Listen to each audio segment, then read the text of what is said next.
Good evening, everyone. It is Monday, July 27, 2026. This is a public meeting of the School Board of West Bend Joint School District Number 1.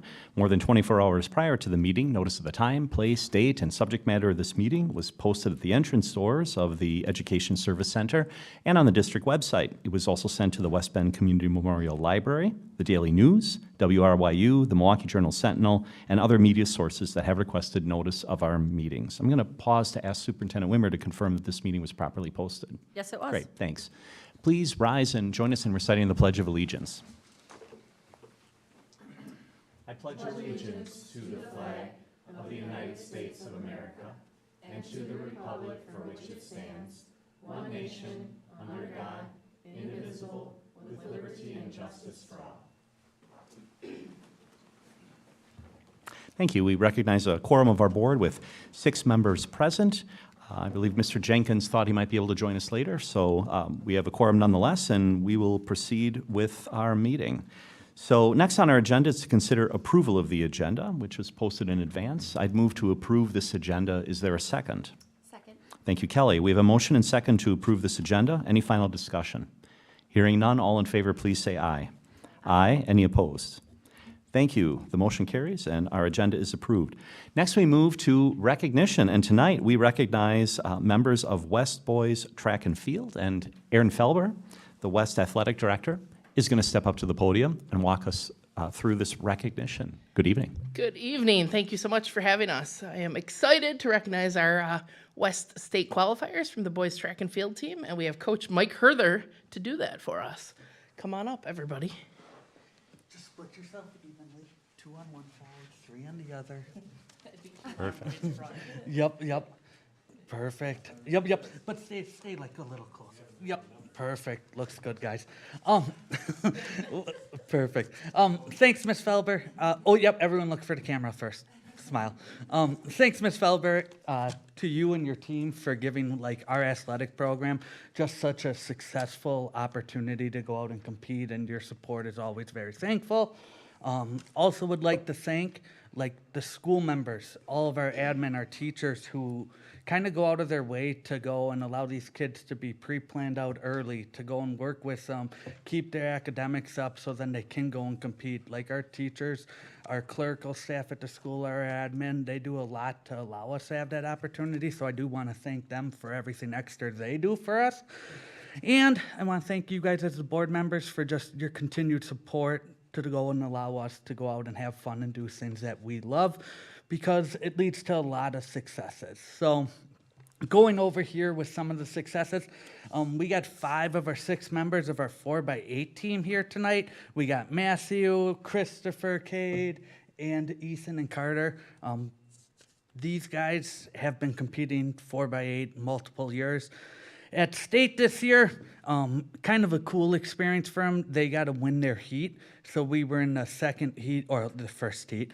And they got a race, and we got to go and win the race. So it's kind of cool having the camera on us. And then when we left and we rewatched the state meet, when we were out to eat, we got to go and watch us actually compete on TV. So that's always a special experience. This group actually is one of 4 teams that has broke 8 minutes. So they ran 7:58 at state, finished 11th place. Just super proud of them. Also, Cade qualified individually in the mile. Cade finished 4:17 at state in the mile, ended up finishing in 12th place. All 11 other athletes were seniors who are no longer there, and Cade was the next one up as a sophomore. So hopefully we got more opportunities to come. Just a little more of a shout out to Cade here.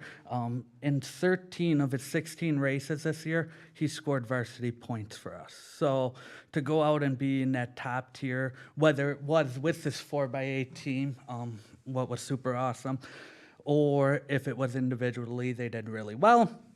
We do not have our high jumper here, Brad Frank, but I do want to give a shout out to him because he qualified in the high jump and finished in the 18th place. And more or less, I just kind of want to thank these guys for such a successful season. We get asked a lot, or I get asked a lot how are you going to do with the new conference? What are you going to do when the schools combined? And everyone wants to worry about the past, the future. And these guys kind of care about the now and what's important. And these special moments that we get to have with these boys, it's just a joy to be a part of. We were able to go and win our conference relays meet, our conference meet, had an overall successful season, and kind of just got to really worry about the now, have fun, have success. So I got to thank them for such a successful season.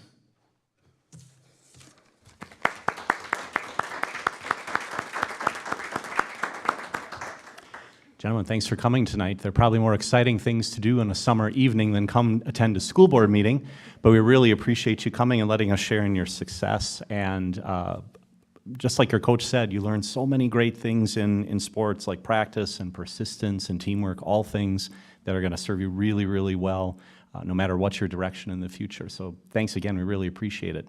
What we're going to do is we're going to continue on with our school board meeting here, so we're not offended if you leave, but it is also a public school board meeting, so we always appreciate it if you stay, but we're not offended, knowing that it's summer and you may have other things to do. So thank you again for coming. We really appreciate it. Thank you. All right, boys, time to go get ice cream.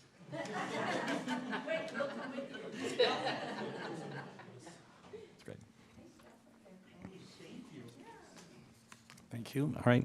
Welcome, Mr. Jenkins, as well. Perfect. Yeah, I'm back, and I missed the best part of the meeting, it Oh, sounds that's all like. right. Perfect time. They said they were going to get ice cream, so that's fantastic. All right, we will continue on with our meeting. We next move to public participation. I don't have any participation comment cards and see none in the audience, so we'll move forward with our consent agenda. On our consent agenda, we have minutes of the July 13, 2026 regular board meeting and executive session, minutes of the July 21, 2026 special board meeting. We have 3 contracts, 1 resignation, no retirements. We'll approve board liaison assignments to the negotiations team, the Cooperative Educational Service Agency, or CESA 6, supplementary services contracts, and the grades 9 through 10 English Language Arts Professional Development Contract. I believe those are the items on the consent agenda. Any questions on any of the items on the consent agenda? I see and hear none, so I will move to approve this consent agenda. Is there a second? Second. Thank you, Melanie. We have a motion and second to approve the consent agenda. Any final discussion? Hearing none, all in favor, please say aye. Aye. Any opposed? Thank you. That motion carries. We now move on to reports. Our first report is the superintendent's report. Superintendent Wimmer. So just some reminders for our families. Last week, we opened the back-to-school registration for the 2026-27 school year. We're asking that families complete this registration for each child in the family by Friday, August 7th. That's important because it helps us understand who is requesting transportation, and then the bus company can begin their routing process. So we ask for your kind of timely attention to that deadline. Also, it's going to be August before we know it. I'd like to live in denial, but here we are. On Wednesday, August 19th, we'll be hosting kindergarten kickoff at the elementary schools from 4 to 6 p.m. So registrations on the website or social media. Parents and guardians are encouraged to stay. They'll participate in a brief informational meeting while the kids then get to go learn and play about their upcoming kindergarten year. Also Wednesday, August 19th, but from 9 to 11 a.m., we'll host Badger Jumpstart. This is for any incoming 7th grade students and anyone who's going to be new to Badger. So if you're an 8th grader and you're new, you're welcome to attend. Students will get to know the building, find out what to expect in middle school, and registration is also on our website or social media for that. Don't worry, we don't leave out our high schoolers, but theirs comes a little bit later. Our high school freshmen and others who are new to East or West, so no matter their grade, there's a freshman mini day on Thursday, August 27th from noon to 3 p.m. And that is a student-led event by our crew club. Students will get tours of the schools, meet administrators, much more, so they'll be ready for their first days of school. Last month, we recognized our girls' golf team for academic excellence and some awards they received, and today I'm announcing that our volleyball team has received academic honors. So the West Bend West volleyball team from last season was recognized with the American Volleyball Coaches Association All Academic Team Award. To qualify, teams must maintain a collective GPA of at least 3.3 on a 4.0 scale through the entire academic year. The West volleyball team earned a collective 3.51 GPA during last academic year. Even more impressive, incoming junior Ella Miller achieved a 4.0 in that. So congratulations to Ella and that team. And that concludes my report. Thank you. Any questions for Superintendent Wimmer regarding her report? Hearing none, we'll move on then to our action items tonight. We have 3 action items on our agenda tonight, and we're going to welcome Lenny Hansen, our Assistant Superintendent, to the podium, who's going to walk us through all 3.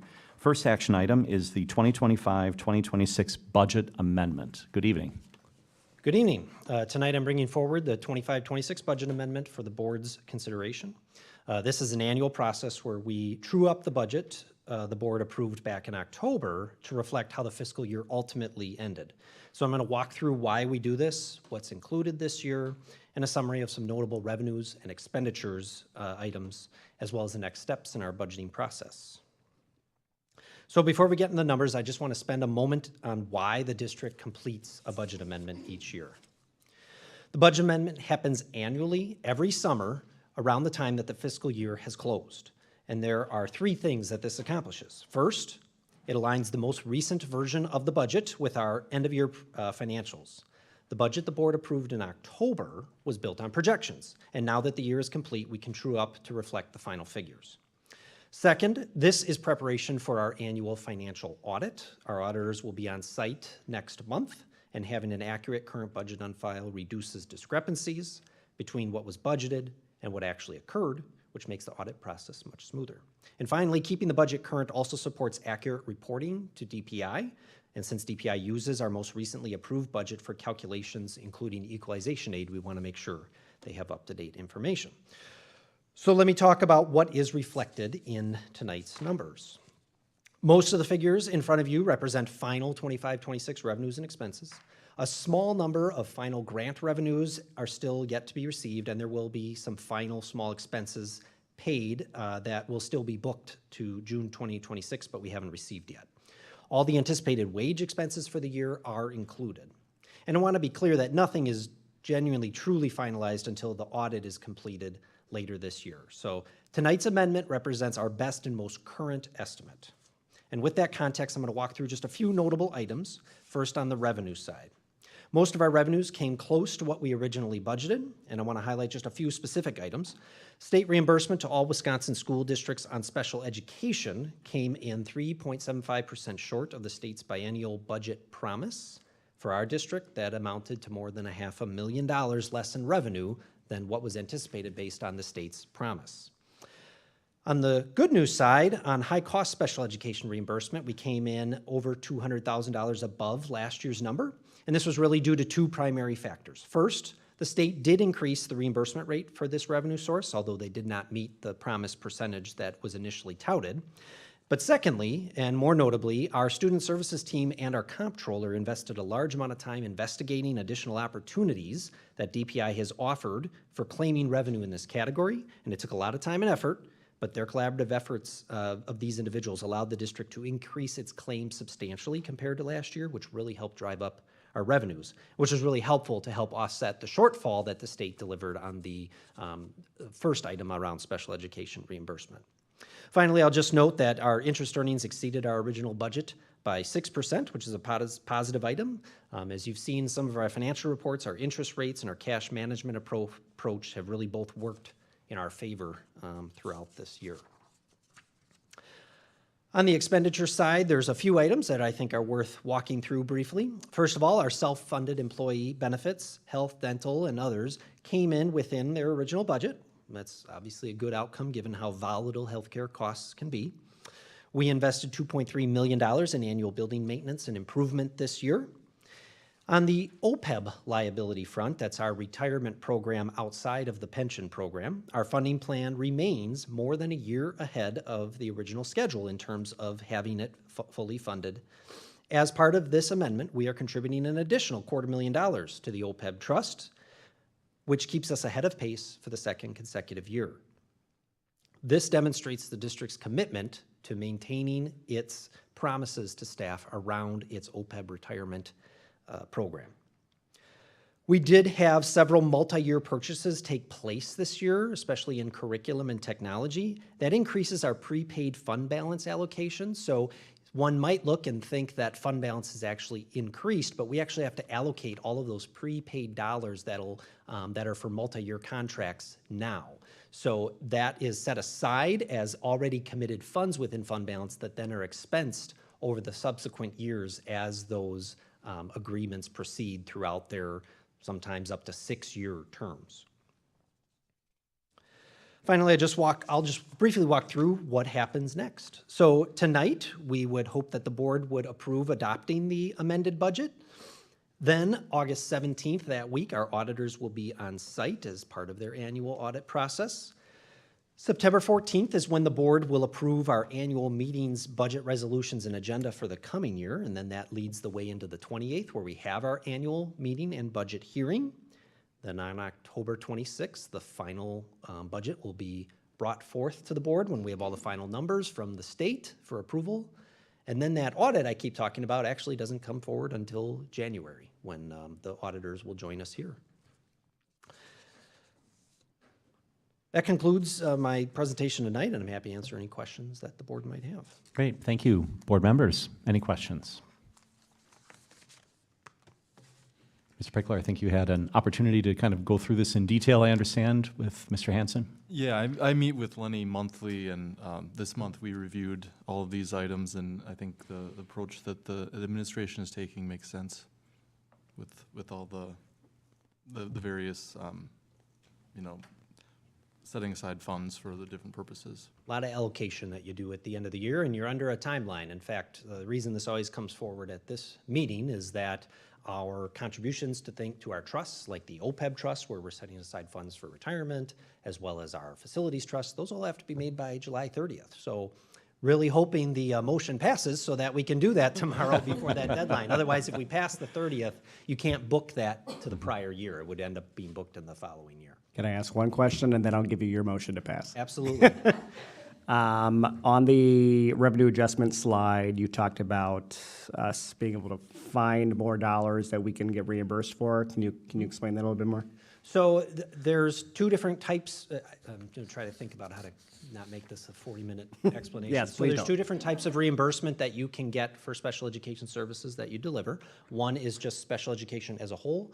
You can claim dollars that you expense in staff or materials serving any student with special needs. The other is this high-cost area. So the state did a lot of touting in the recent budget of how they were driving that up to a 50% reimbursement rate this year and 90% next year. Well, the reason they tout that is the pool of funds is actually very small. That only applies to about 3% of students with special needs, right? So a small percentage of already a subgroup, right?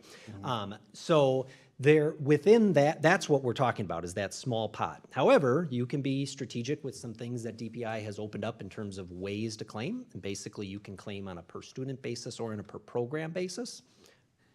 Almost everybody claims on a per student basis. You have a ton of math, spreadsheets, data you have to provide to DPI.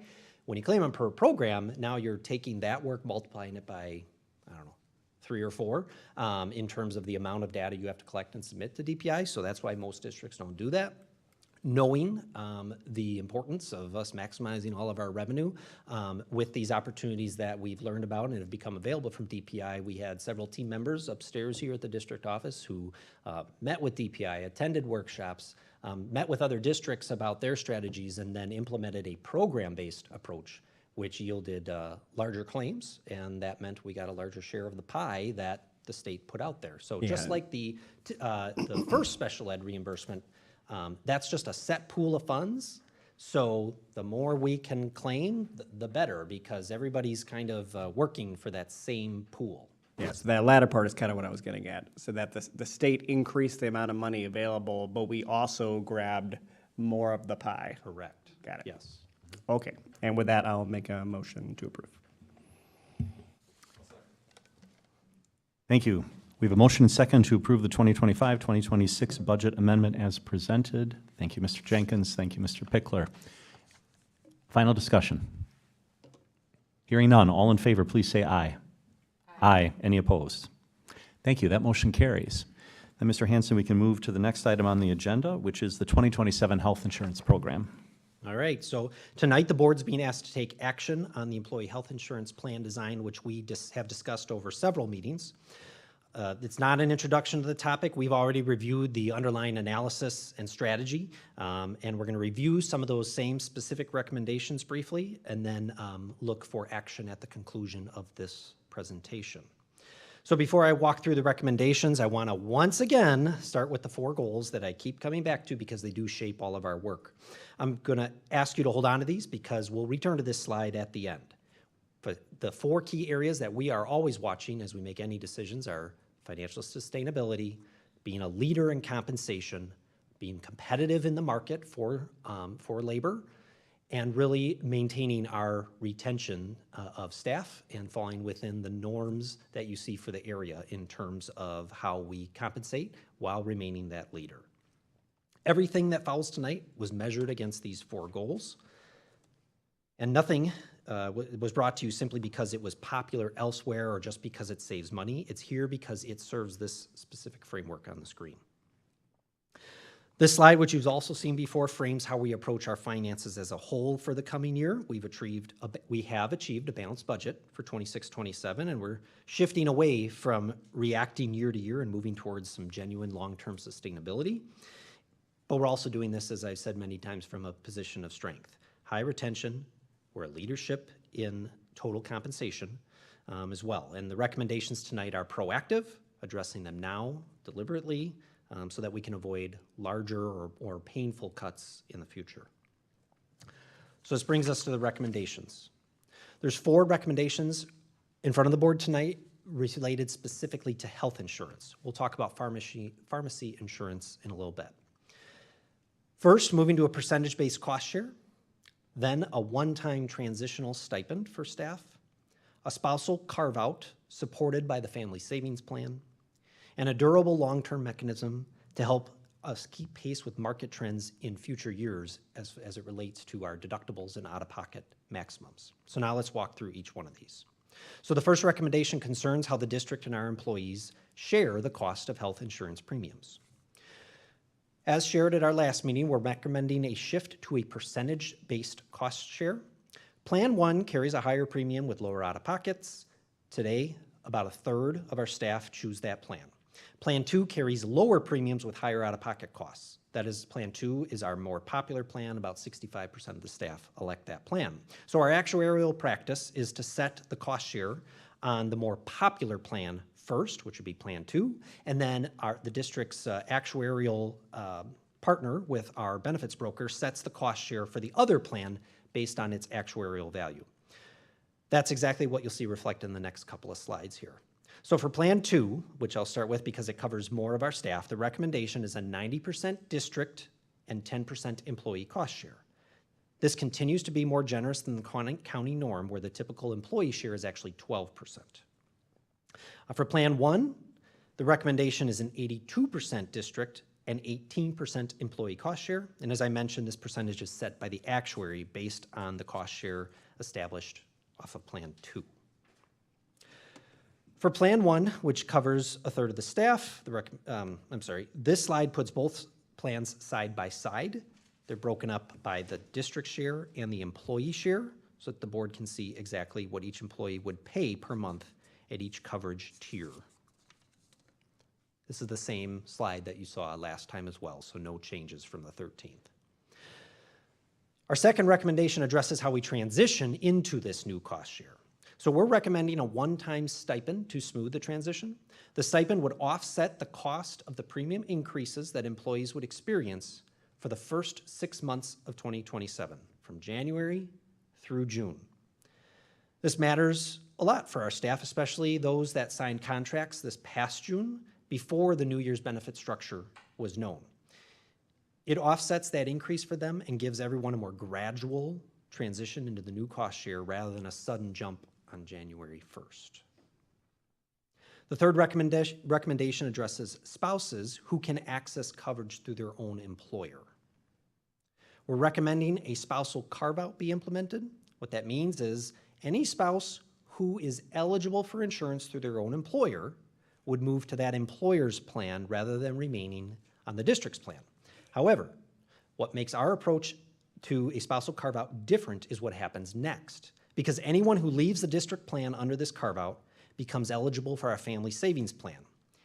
That results in the district paying all of the out-of-pocket costs for any individual who leaves the district's plan.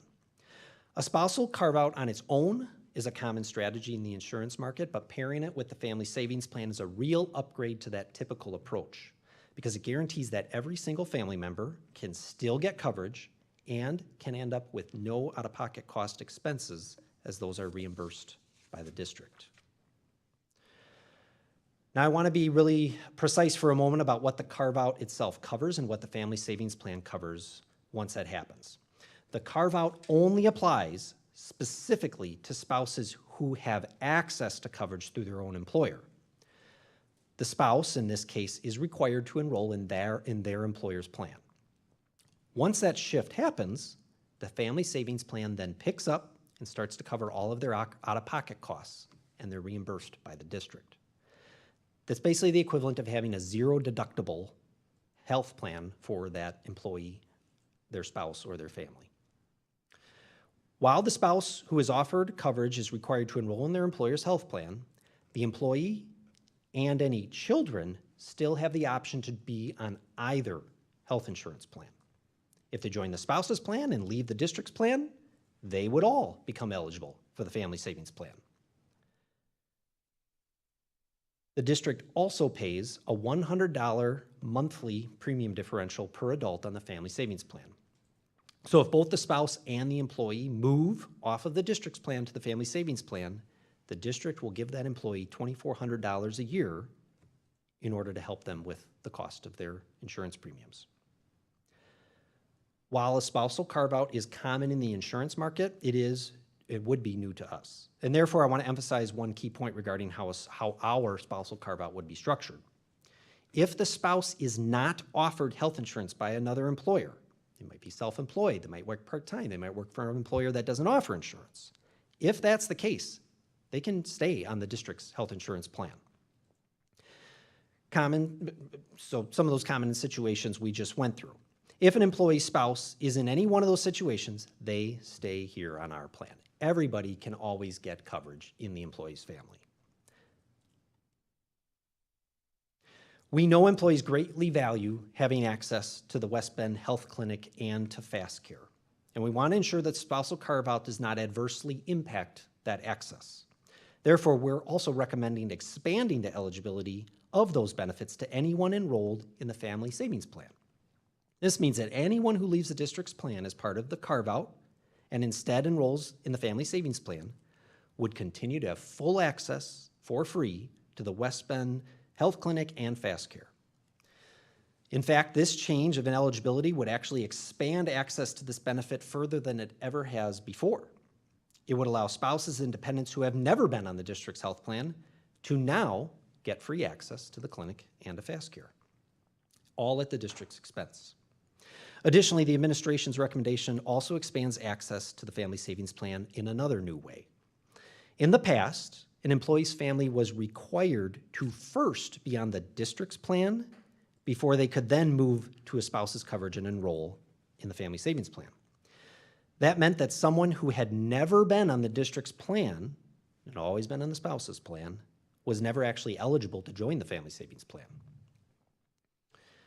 As part of our recommendation, the district would open up a one-time opportunity this fall for anyone that's not on the district's insurance plan to enroll in the family savings plan. That means several dozen employee families will receive a new added benefit that they could never have accessed before. The fourth and final recommendation addresses how we manage out-of-pocket costs over the long term. There are no changes to deductibles or out-of-pocket costs amounts for 2027 as part of this recommendation. And then beginning with future plan years, which would be 2028 and beyond, we're recommending that we index these costs against ACA standards. To give some perspective of what that looks like, our current out-of-pocket maximum is only 35% of the ACA standard.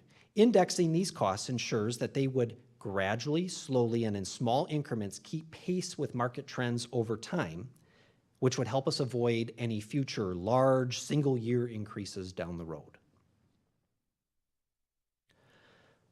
To summarize, we're recommending 4 changes: adjusting the premium cost share, offsetting the first 6 months of the premium increase with a stipend to employees, shifting eligible spouses to the family savings plan through a spousal carve-out, and indexing out-of-pocket costs to the Affordable Care Act standard. So I want to close by returning to the 4 goals I opened with and showing you how each recommendation ties directly back to each. On financial sustainability, the percentage cost share, the transition stipend, and the ACA indexing mechanism to all together move us toward a sustainable long-term budgetary path rather than a series of reactive one-off adjustments year after year. From a compensation leadership perspective, even after these changes, our cost share on insurance remains more valuable than what is seen at other districts in the county. And the family savings plan is a stronger benefit than the typical spousal carve-out offered elsewhere as well. These elements help us remain a leader in total compensation. On the market competitiveness front, indexing our out-of-pocket costs to the ACA standard maximum rather than leaving them fixed ensures our plan keeps pace with where the broader market is heading instead of falling behind and needing a painful correction in the future. And finally, on retention and norms, every recommendation tonight was built to keep West Bend within the normal range for our area while preserving our position as a retention and compensation leader. These 4 recommendations are not 4 separate ideas, but they're really part of one coordinated plan built around these goals.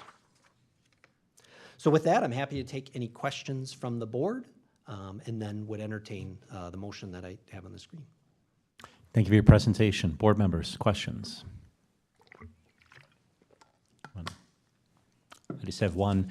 With the actuarial review of the cost for Plan 1 and Plan 2, let's say an employee is on Plan 1 and they say, well, now based on this new information, I'd really like to switch to Plan 2. Can they do that?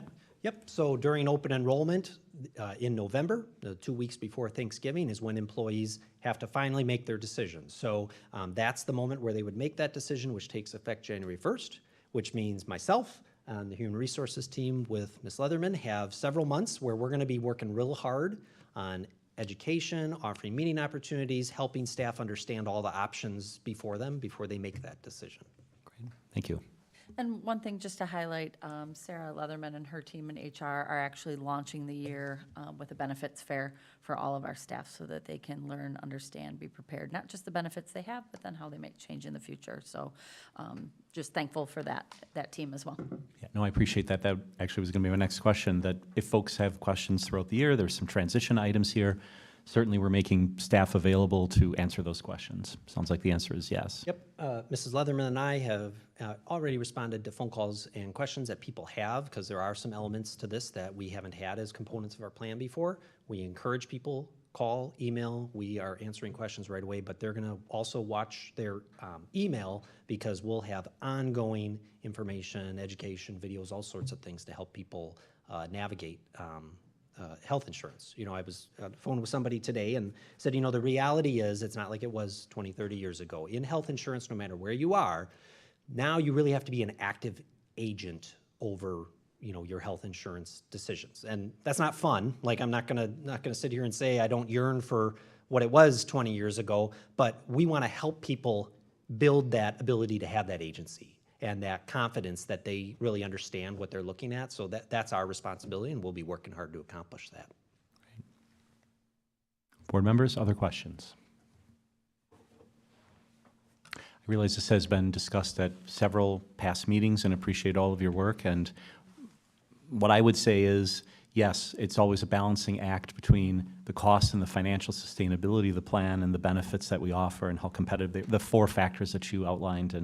And I think this balances it nicely, and I really appreciate the innovative approach that we have to transitioning and choice and options. And so with that, I will make the motion, which I'm going to read off your slide, thank you very much, that the school board adopt the resolution of the school board adopt the resolution of the school board regarding health insurance plan design as presented. And that resolution is printed in detail in our materials. Correct. The public can read that as well. Excellent. That is my motion. Is there a second? Second. Thank you, Ms. Lang. We have a motion and we have a second that the school board adopt the resolution of the school board regarding the health insurance plan design as presented. Any final discussion? I'm going to abstain to avoid any conflict of interest. Great, thank you, Dr. Temez. We appreciate that. Any other discussion? Hearing none, I will call the motion. All in favor, please say aye. Aye. Any opposed? Any abstain?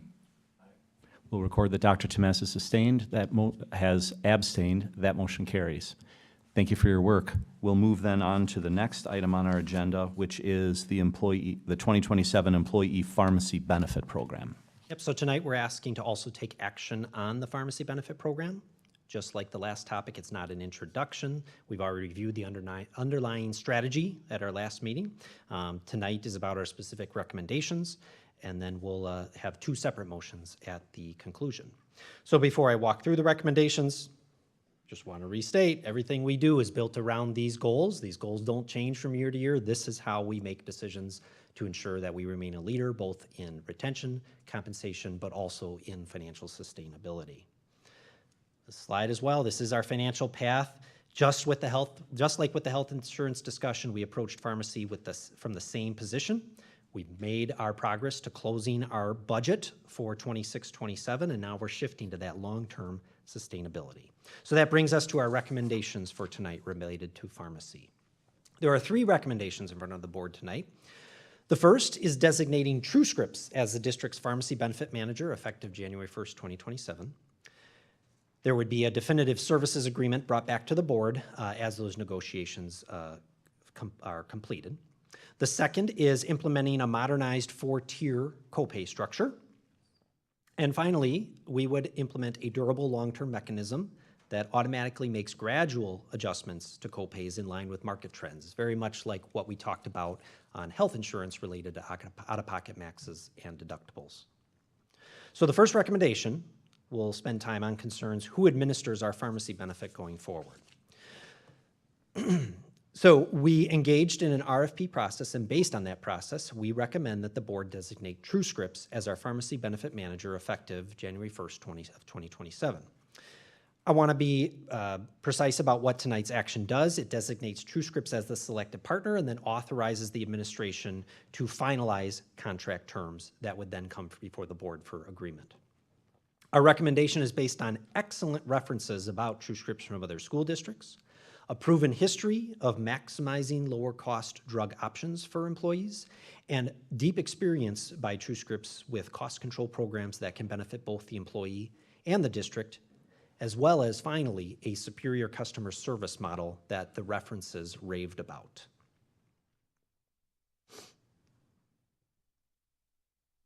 Oop, I got a duplicate there, sorry. All right. The second recommendation concerns how our copay structure itself is designed. So today, we operate a 3-tier copay structure. We're recommending a shift to 4 tiers. Those 4 tiers are generic, preferred brand, non-preferred brand, and then a newly separated specialty tier. The split allows us to treat specialty medications, which behave very differently in the market from other drugs on their own terms, rather than just lumping them in with those other non-preferred brand drugs, which are quite different. For tiers 2 through 4, we are recommending an 80% co-insurance model. So the district would cover 80% of the cost above the minimum copay, and the employee pays the remaining 20%, but only up to a maximum amount per prescription. I want to emphasize, Tier 1, which is generic drugs, sees no change at all in this approach. That copay just stays at a flat $10. And this matters a lot because 88% of all the prescriptions that were filled in our plan last year were Tier 1 generics, meaning the substantial majority of our employees would see no change at all under this recommendation. This slide shows the complete structure. So generics remain $10 with no coinsurance. Preferred brand drugs carry the same minimum $30 that it currently has. With the 20% coinsurance, it would go up to a maximum of $60. Non-preferred drugs carry the same $45 minimum that they currently have, but then with the coinsurance of 20% can go up to a maximum of $90. And then specialty medicine carry the same $45 minimum that they have today with a coinsurance maximum of up to $120. This table illustrates why separating the tiers matters. So if we just use the average market cost per prescription and looking at what happens when a certain prescription fill reaches its maximum, the district's cost share is demonstrated here. So on a generic drug, the district's share is around, on average, 71%. Can be more, can be less, but on an average cost generic drug, that's where it falls. On preferred brand drugs, even if the employee hits that maximum of $60, the district is still covering 86% of the cost of that drug. As you can see, the cost of these drugs really starts to grow the higher you go up those tiers. If I can get this little, there we go. All right. On non-preferred drugs, the district is picking up 90% of any cost that's associated with them, and that's assuming the situation where it's hitting that maximum $90. And then on specialty drugs, the district covers 99% of the cost of one of those prescription fills. That is not a typo.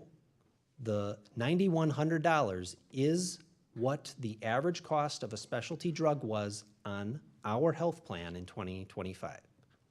It was $9,100 per fill. Many of these drugs are filled on a monthly basis.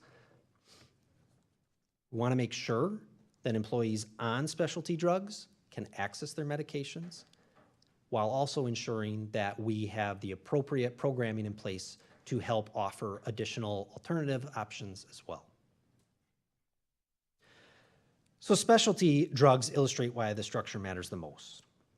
In 2025, specialty drugs made up only 1% of the prescriptions filled by our employees. Yet, that 1% accounted for just under $1 million in cost, or around 43% of all the prescription drug expenses across the entire plan.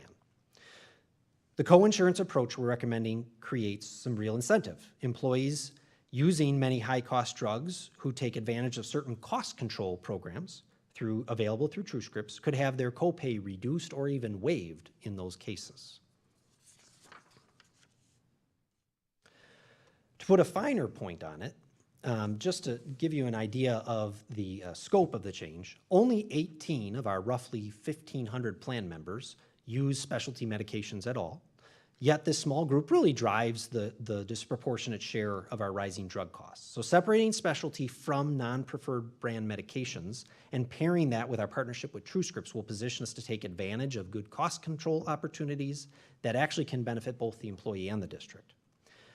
I also want to explain the protections that our recommendations put in place for that 1% of staff. It's important that they also are protected as they use these important specialty medications. First of all, the copay maximum ensures an absolute maximum per prescription of $120 to fill that prescription. In many cases, those drugs can even exceed $10,000. The district is picking up that difference. On a drug costing around $9,000, like I said, the district would be paying 99% of that responsibility. Additionally, the district plan has always had and will continue to have an out-of-pocket maximum for pharmacy coverage. That ensures that there is a cap on how much an employee could potentially pay for prescription over the course of a single year. Our third and final pharmacy recommendation addresses how we manage copay costs over the long term. Again, the copays have already been described for what they would be in 2027. We're really talking about how they adjust moving forward, 2028 and beyond.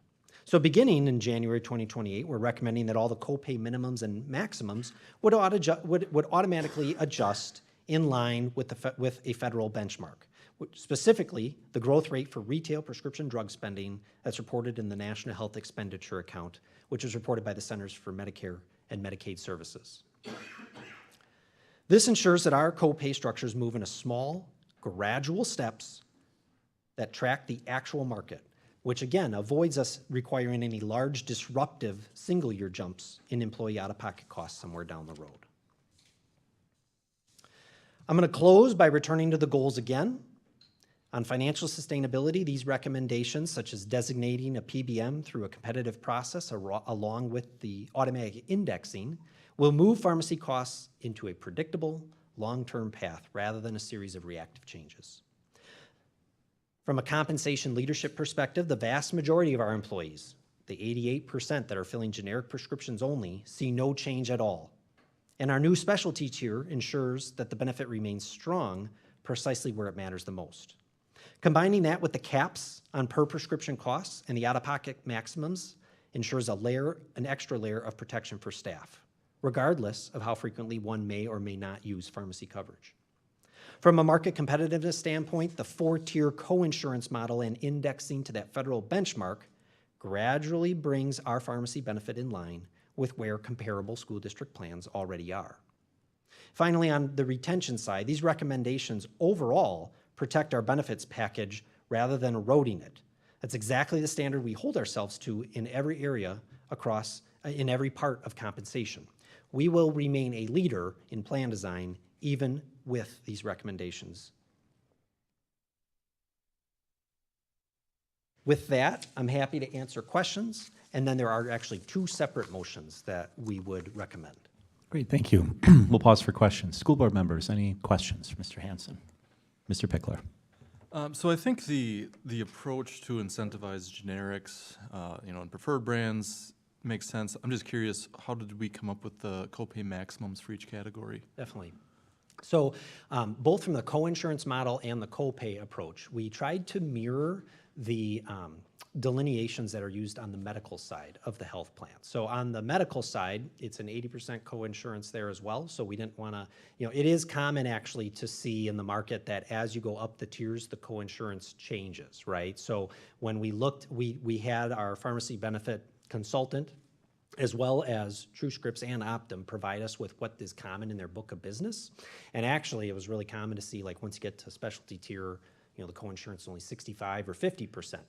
It was also common to see the maximums reach $250, $300 on those specialty drugs. We didn't feel that, as we analyzed it, provided the level of protection that people are used to seeing. But at the same time, we really wanted to delineate the difference because you see the large difference in average cost from one drug to the other. As far as the copay delineation, copays on the medical side move in $30 increments as well. So like if you're seeing a doctor on tier 1, it's $30. If you're seeing specialists, it's $60. So we stayed to try and make it simpler in terms of understanding how the costs work. We stayed on those same delineations. Now, if we were to follow what is typical in the market, the maximum copay amounts would have been higher. I'm just going to be forthright about that. Like $250 was a really common specialty drug copay, and as you can see, the $120 we chose is right, just under half of what that was. The key is they're on some of the specialty meds and the brand meds and that on some, not all. There are alternative programs, alternative drugs available that employees have a choice whether to, which direction they want to go. Do they want to stay with the higher cost, brand medicine, or do they want to try one of the, non-brand name or a preferred brand? The TrueScripts has a lot of programs that incentivize people to at least try the lower cost option. So one of the most common incentives that staff on those highest cost drugs will see is TrueScripts actually picking up the phone, calling them and saying, hey, we noticed that you filled this prescription. There is this alternative available. And that prescription might have cost you, let's say $90. Let's say it was in tier 3. TrueScripts would say, hey, if you try out this alternative, you'll actually pay $0. Or maybe you'll pay the $10 on that they have on the generics. So you want to have enough difference in those copay amounts that the incentive is worth it, right? So there's only a $10 difference or $15 difference, which is actually what we currently have between tier 2 and 3, 15. You don't quite create that incentive to try some of those other alternatives. At the same time, you want to balance that by keeping it reasonably affordable, which is a challenge in pharmacy because of those really high cost specialty meds and things like that. So a lot of analysis that went into it, but that's kind of how we ultimately came to those numbers. Certainly, as we interviewed PBMs, we asked everybody that question: what do you think? What's your book of business? What's normal? And everybody recommended higher maximums than we ended up going with, but we feel this accomplishes the goals without becoming too onerous. Yeah, and that's kind of what my question was getting at, was is that high enough in the specialty? But a lot of thought was put into it, so I'll, Yeah, so that was my biggest question. We really did consider, do you need to go to 150 or, like I said, 250 is kind of the norm. When we saw a book of business from our broker and the pharmacy consultant, 250 was pretty typical. However, we felt that, and we were assured by TrueScripts that we would probably still see the necessary incentive out of this structure. That being said, the third recommendation to index those costs to that federal benchmark means they'll gradually rise over 5 years. They'll be a little bit higher, a little bit each year. That helps you maybe maintain that incentive long term. one other question, just in your reference checks, anything that stands out with TrueScripts that anyone shared, like success stories or anything like that? Mrs. Leatherman did a lot of reference checks specifically on TrueScripts. I think one of the biggest things that stands out, A, everybody said that they had the deliverable on the cost side, but B, the customer service experience dramatically improved as they left one of what are called the big three PBMs. So there's three companies. Optum, who we currently have, is one of them. Express Scripts and CVS are the other two that control roughly like 3/4 of this market. And then there's like 70 smaller ones that take the other 30%. And a lot of districts and employers have over time shifted away from one of the big three because they are known for poor service or strange, cost approaches and things like that, and not personalizing things to the employer. So really, everybody just raved about the customer service experience that the employee gets. They were able to tell us that somebody answers the phone. They knew off the top of their head, yep, you talk with a person on the phone within, I forget, it was 38 seconds or something like that upon dialing the number. You call one of the, I've been here when we've been on Express Scripts or Optum, which are two of the big three, and you're on, it takes a while to get, that's one of those where you're screaming the phone, representative, and pushing zero as many times as you can. And we're really hoping for a superior customer service experience on top of, having a better cost performance. Okay, thank you. Thank you. Board members, other questions? Excellent. You have two proposed motions. Those motions, the resolutions were actually in our materials as well, correct? Correct. All right, that's what I had seen too. So why don't we move through? I'll proceed with the first one. I'd make a motion that the school board adopt the resolution of the school board regarding pharmacy benefit plan design as presented. Is there a second? Thank you. Ms. Aragot, we have a motion and a second that the school board adopt the resolution of the school board regarding pharmacy benefit plan design as presented. Any final discussion? Hearing none, I will call the motion. All in favor, please say aye. Aye. Any opposed? Thank you. That motion carries. We'll then proceed with motion number 2. I'll make a motion that the school board adopt the resolution of the school board designating TrueScripts as the district's pharmacy benefit manager. Is there a second? Thank you, Mr. Pickler. Motion and second that the school board adopt the resolution of the school board designating TrueScripts as the district's pharmacy benefit manager. Any final discussion? Hearing none, all in favor, please say aye. Aye. Any opposed? That motion also carries. Thank you, and we appreciate your team's work on this. Thank you. And your presentation. All right. Those were our action items. We'll move now to our future agenda items. First is our board meeting calendar. And on our board meeting calendar are the following meetings, all scheduled to take place at the Education Service Center. August 4th, Curriculum Committee at 4:30 p.m. Regular board meetings on August 10th and August 24, both at 5:30 p.m. And then a Curriculum Committee meeting is scheduled September 8th at 4:30 p.m. Again, all scheduled to the Education Service Center. We highly recommend that the public view the official meeting postings in case the date or the time or the location may have changed. Any other items regarding the board meeting calendar? Hearing none, this is our opportunity. Any items for follow-up and communication? All right, hearing none, we've then reached the end of our planned agenda. I would move to adjourn. Is there a second? Second. Thank you, Ms. Lang. We have a motion and second to adjourn. Any final discussion? Hearing none, all in favor, please say aye. Aye. Any opposed? The motion carries. Thank you. We appreciate everyone who attended in person or online, and we look forward to seeing you at a future meeting.